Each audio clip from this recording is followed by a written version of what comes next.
Alright, welcome sa episode number 12. 12 na, oh. 12. Oh, connected to kasi kasama ko pa rin si George, di ba? Episode number 12. And I think we talked about men's mental health ng episode number 11. Yeah. And now we are gonna talk about the importance of mindset and self-talk. Palalimin natin. Alam ko sobrang tagal na kasi ng episode 1 eh. Yeah. Probably there are some ideas that can be phrased better Yeah. or pwedeng mas mapalalim pa natin yung mga concepts na yun. Pero siguro, George, yan, pakilala ka muna ulit. Episode, Well, yeah, I was there in episode 11. I'm the guy parang kailan lang, no? Oh, parang kailan. Parang kailan lang. Ako yung makulit na magtanong. But ang dami ko natutunan doon. So yeah, for now, siguro ano lang, bilisan ko na yan. Kasi may tanong ako quick lang tayo. gusto kagad itanong eh. Okay. You said something about, trying to go deeper into self-talk, right? Yeah. Pero ano ba talaga yung concept of self-talk? Siguro that's the lingering question I wanted to ask. Okay. Yung idea nung sinimulan tong podcast na to is I saw the importance of hindi naman talking about positive self-talk eh. Mm-hmm. 'Di ba? Kasi iniisip natin pag ano ba yung opposite ng negative self-talk, 'di ba? Positive self-talk. Self-talk, yeah. It's not about just working with positive self-talk. Mm-hmm. I want to help people get to understand muna yung that they could shift their way of thinking. They could shift their thoughts. Okay. So, maraming tao bumababad and they're putting too much attention on those negative thoughts na lumalalim sila at nagre-repeat lang siya without the notion of they have control. Alright. Okay? So, sabi ko, teka lang, simulan ko tong podcast na to so that yung mga approaches, mga techniques, and yung mga experiences and what worked for different people and yung mga ginagawa din ng mga ibang coaches, therapists, is ma-share ko dito. Mm-hmm.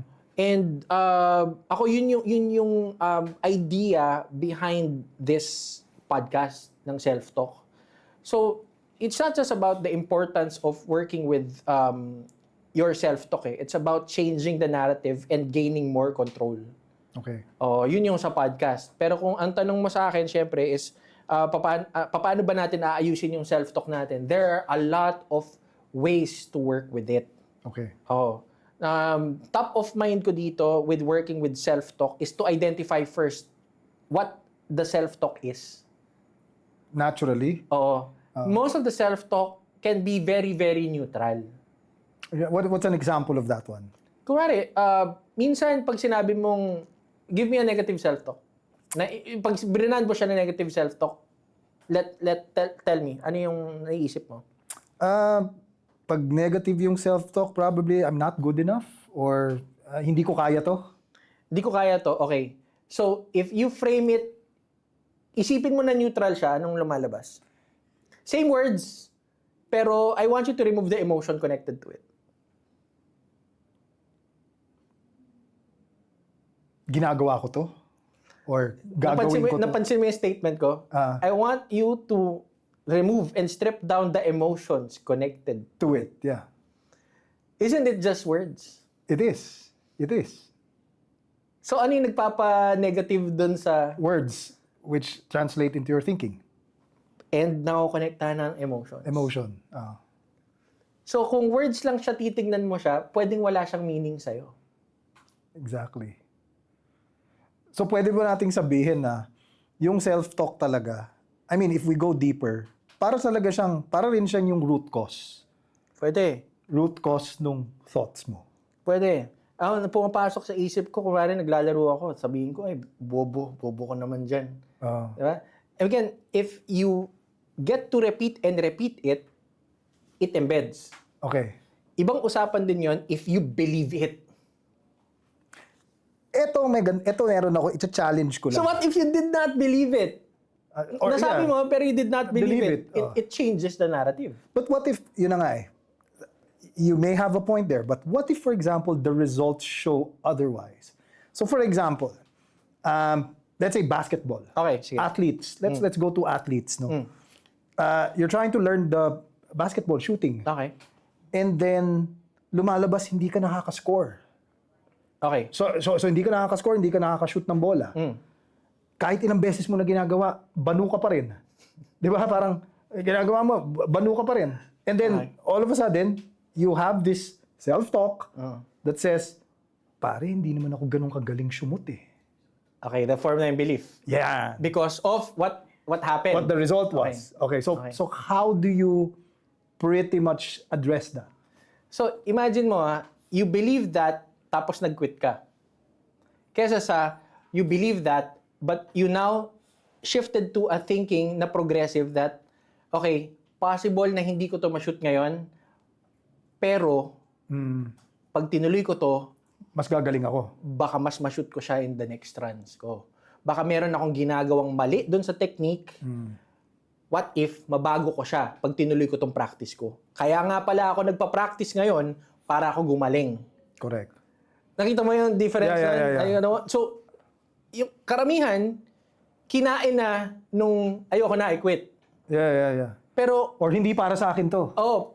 nagkaroon ka ng conclusion. Yeah. So ngayon, this is what happens when another person comes into the picture to change the narrative, All right. to redirect you into a different train of thought.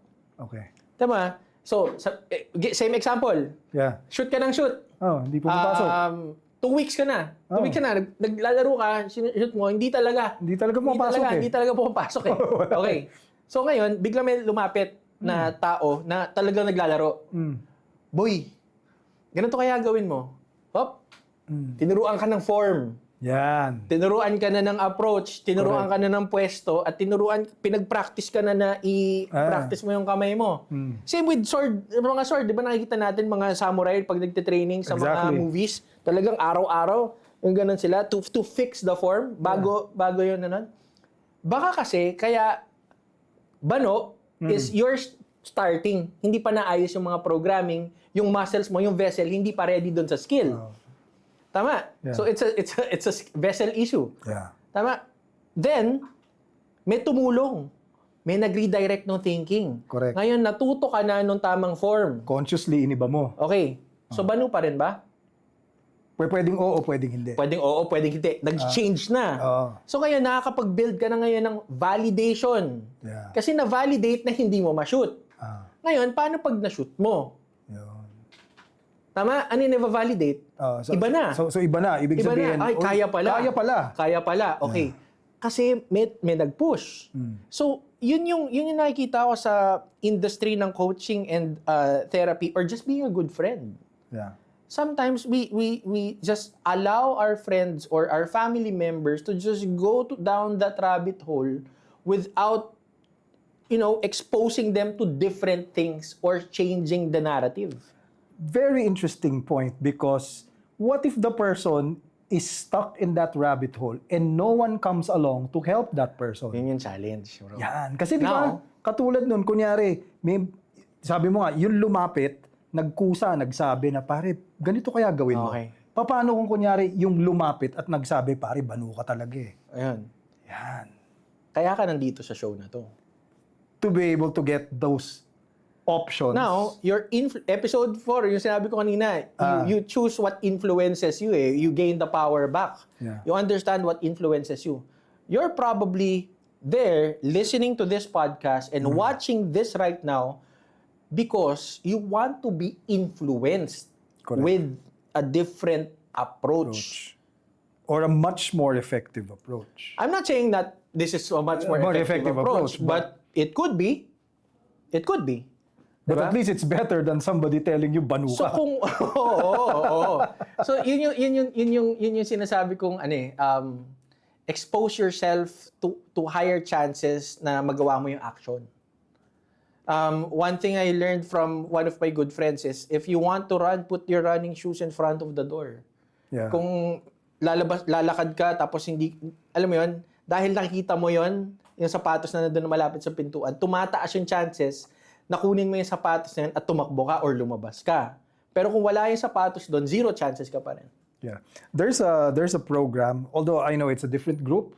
There's a program out there. Maraming tao yung public speaking yung problema. Ay, okay. Oh, may problem. Meron kami nun dati. And I think they're very active. Yung Toastmasters. I'm sure you've heard about them. Yeah. Di ba? They typically bring people in. Walang, as in takot. Walang alam sa public speaking. Pero after 6 months, gumagaling. And the formula is, pare, lumangoy ka lang. Just do it. And people will support given you. the steps, there are people that will support you and are there to support you. Gets mo? The change of environment could help to a change in identity, a change in internal belief. Diba? Pero you have to work with yung internal mo, you have to make that decision for personal change. And you have to make that first step to seek out Malaking factor yun.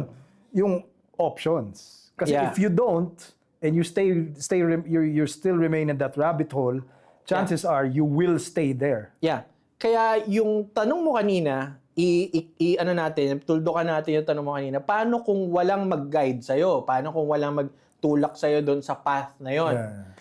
Yun nga yung sabi ko, meron internet ngayon.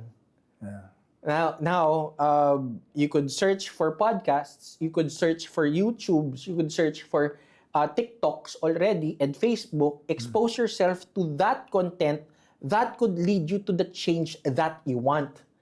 If the thing that you're watching is still the same, yun yung na-embed sa subconscious mind mo. Alright. And yung nga sinasabi ko sa, I think, episode 1 nitong podcast ito ng Self-Talk is I listened to yung mga songs before, like Linkin Park, ganun.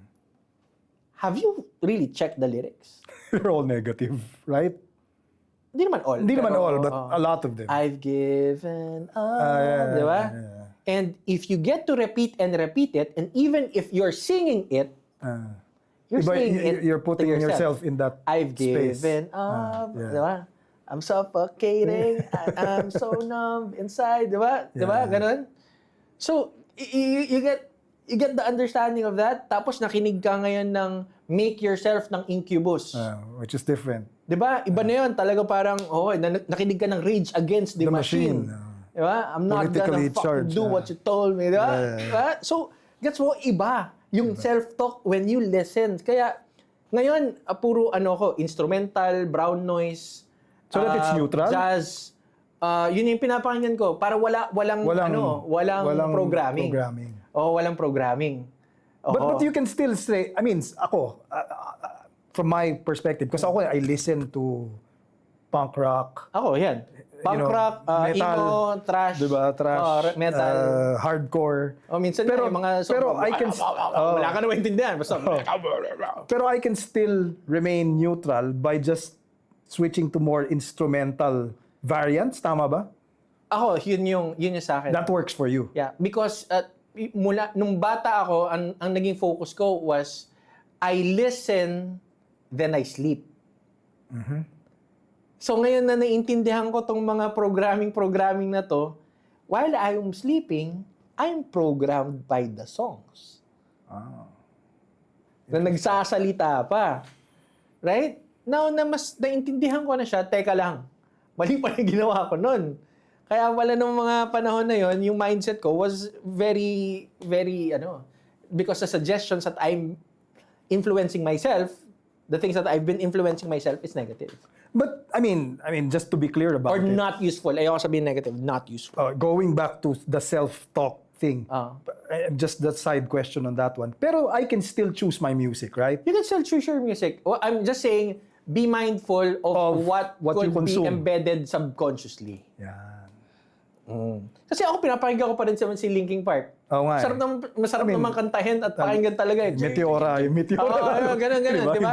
Masarap naman pakinggan yun. Pero again, as I'm mindful of the lyrics, I'm now conscious not to put focus on it or mas focus na lang ako sa rhythm or sa ganun. Kasi as a musician, lahat naririnig mo eh. Yung bass, yung ganyan, pag pinatanong ko ibang tao, hindi nila naririnig yung mga ako rin eh. Yung mga quirkiness, no? Yung nuances yung nuances.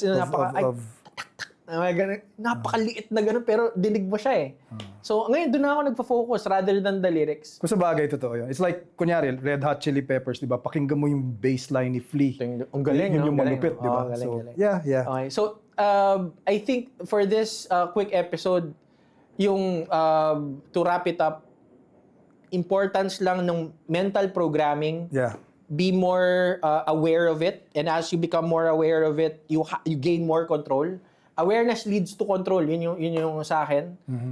Next is manage your attention pa din. Kung saan mo nilalagay yung attention mo. You could shift naman yung balikan ko yung sinabi mo kanina tungkol dun sa yung sa Banuka, Yeah. sa basketball. Position yourself to the point that you are in an environment in where people could give you feedback, Yeah. and people could change the way you think positively and more in your favor. So position yourself in communities that na nagtutulungan. Position yourself with coaches, mentors. Position yourself listening to TED Talks, listening to podcasts That provide value that to you. provide value to you or dun sa skill na gusto mo. And I think for this quick episode, yun lang yung gusto kong fokusan dito. Just a reminder to be aware of subconscious programming and to really gain back the control that you should have Yeah. over your thoughts and over your life. Because before it's an inuulit ko to before it's an emotion, it's a thought. Of course. So, yeah. My takeaway, very simple. Manage what you consume. Galing. Manage what you consume. And to wrap it up, thank you again for this episode, for bilis, no? inviting me. Mabilis masyado, but Bilis. hopefully we have more talks. I can join your show. And yeah, thank you so much. Salamat. Maraming Serge. salamat. Thank you.